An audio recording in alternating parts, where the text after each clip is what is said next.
raha mbola miaina amin'ny tany tsy ilaozany ratsy sy ny tsara mifandimby tsy mety hofanina tsy mety ho lafatra efatrana mpiandohana no isika ihany no nahatongo izany hainao sa tsy hainao no ny fahitana fahotana fahosana andalina mamy napetraka sirota rastosa napetraka ho an'ny taranaka mitariky mysterizy ndraindray mamindra tesolafa karaha iny vao maraina hoe malaina nefa tsy maintsy fa izay miaina mafy miaty fa ny ampinganao koa mafy tsy fatiny miaty mafy lalana feny sapanina fa nisainao manatanjona tokana tsy hovery mihitsy ianao larina loatra ny kavala ohatra fa misy tady dia mifanamaola anao tsy andetika fa velona ka ho velona tsy ho dify raty zay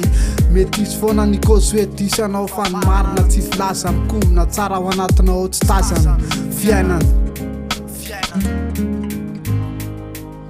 fiainana efa maroka ny tontoloko efa mivarina mikizo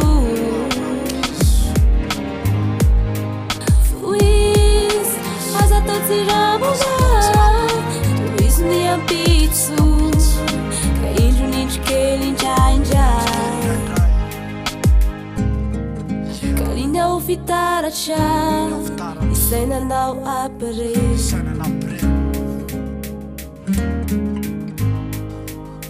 fiainana efa voasoratra hatrany amboalohany tsy maintsy andalo sarotra andingana sorotra melany takaitra lasaka tsy tsambikimikipy malona vavahady fisokafa amin'ny fivoaram-panahy sy ny tafitafy ny finoana samihafa ety manjaka ny ampipiana fangiry firina mety tsy ho zaka indraindray mandohalika amin'ny tolefika mahazotiana amin'ireo olona efa elany aina tsinona fa fahitana ankehitriny mihitsy ny bordel tsy haidika tikana fa masina ny tany ambany fa valony ireo fongory ireo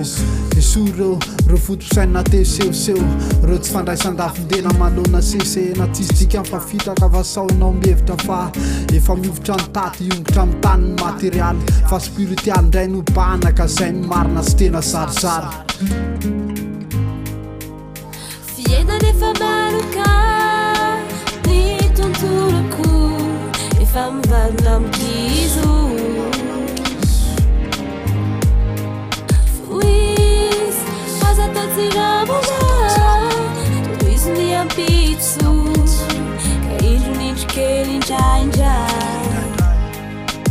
ifareko mifaresena ambony fandratrana ka amin'ny planeta ho maro-piatoana ataoko fampisainana ho ahy iotra ivoatra fa tsy vitany hoe hanoratra fotsiny ihany satria efa resy mifasana efa resy ihany koa mifiainana ny sainao bokona ny ofisina ny maha-olona anao ny mahanao anao tsy voafitaka mihitsy satria izay iainana amin'ny fiainana ety izay mandalo ety natondraka ihany ny fankatsaho alohany ihany ho any ambany tany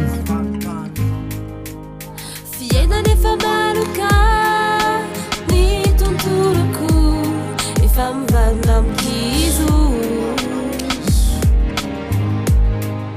foizy aza atao tsiramona toizy ny ampitso ka indro nindrikely indraindray fiainana efa maroka ny tontoloko efa mivarina mikizo foizy aza atao tsiramona toizy ny ampitso ka indro nindrikely indraindray kariny ao fitaratra isainanao apre